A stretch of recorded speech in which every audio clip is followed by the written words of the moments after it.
आणि आमचे नेते देवेंद्र फडणवीसजींनी मला महसूल खात्याची जबाबदारी दिली आहे आणि या खात्यामध्ये संपूर्ण महसुली जो आमचे कायदे आहेत, ज्या कायद्यांनी शेतकरी शेतमजुरांना आणि समाजाच्या शेवटच्या माणसाशी संबंध आहे, अशा महसुली कायद्यामध्ये काही सुधारणा आवश्यक आहे।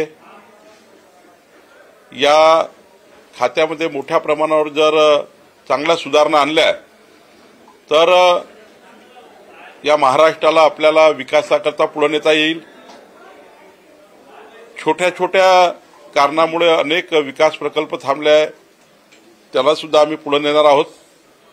86,000 झोडपी जंगलाच्या जमिनी ज्या दाखवल्या आहेत, झुडप नाही, जंगल नाही, पण जमिनीवर नोंदी आल्या आहेत। या 86,000 हेक्टर जमिनी ज्या प्रामुख्याने विदर्भातल्या आहे, याबद्दलची सुप्रीम कोर्टमध्ये केस सुरू आहे। महाराष्ट्र सरकार म्हणून त्या ठिकाणी ज्या ज्या बाबी आम्ही करायच्या त्या पूर्ण करून लवकरच 86,000 हेक्टर जमिनी या ठिकाणी झुडपी जंगलातनं कमी होतील असाही प्रयत्न आमचा राहणार आहे। आणि एक तलाठ्यापासून तर जिल्हाधिकाऱ्यापासून शासनापर्यंत ज्या ज्या बाबी सरकार म्हणून अपेक्षित आहेत त्या आम्ही पूर्ण करणार आहोत। सर, हे जे खातं आहे, जसं तुम्ही आता सांगितलं की विदर्भातल्या जास्तीत जास्त जागा, म्हणूनच तुमच्यावर ही जबाबदारी देण्यात आली का येत्या 5 वर्षामध्ये तुम्ही दोघं मिळून सातत्याने एक वाक्य पुन्हा पुन्हा बोललं जात आहे की गडचिरोली हे येत्या काळामध्ये महाराष्ट्राचं आर्थिक केंद्र बनणार आहे। नाही, खरंच आहे की विदर्भ असो की मराठवाडा असो की महाराष्ट्र असो, पण विदर्भातल्या झुडपी जंगल जमिनीमुळे मोठ्या प्रमाणावर विकास प्रकल्प थांबले आहेत। साधं स्मशानभूमी सुद्धा बांधता येत नाही गावात। सर्व जमिनी झुडपी जंगलामध्ये नोंदी आल्यामुळे मोठ्या प्रमाणावर विकासाच्या कामाला थोडे थांबलेले आहेत।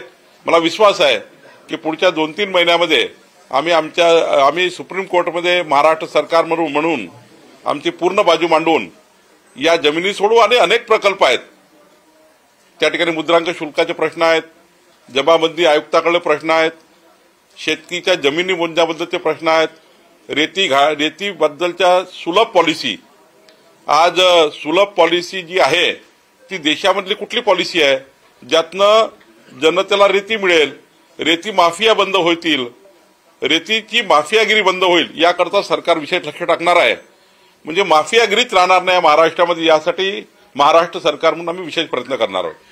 महसुली कायद्यांची फार किंवा कागदपत्रांची फार अडचण असते त्याच्या सुलभीकरणासाठी, कारण लोकांना अगदी शासनाशी पहिला संबंध म्हणजे महसूल विभागाशीच लोकांचा येतो। नाही, मी ठरवलं आहे, माननीय देवेंद्रजींशी माझं बोलणं झालं, माननीय मुख्यमंत्री मोदी यांशी, देशामध्ये काय काय सुलभीकरण झालं आणि त्यामधलं सर्वात सुलभीकरण काय आहे, म्हणजे जनतेला घरी बसून त्यांचे संपूर्ण डॉक्युमेंट त्याला ऑनलाईन काढता येतील।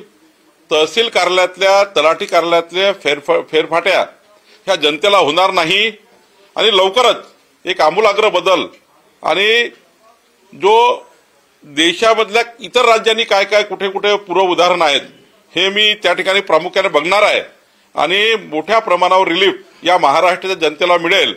महसुली खात्यामध्ये या ठिकाणी महसुली खात्यामुळे कुणाला त्रास होतो आहे हे काही मी बघू शकणार नाही। निश्चितपणे यातनं तुम्हाला काहीतरी बदल झालेला दिसेल, एक सकारात्मक बदल झालेले दिसतील।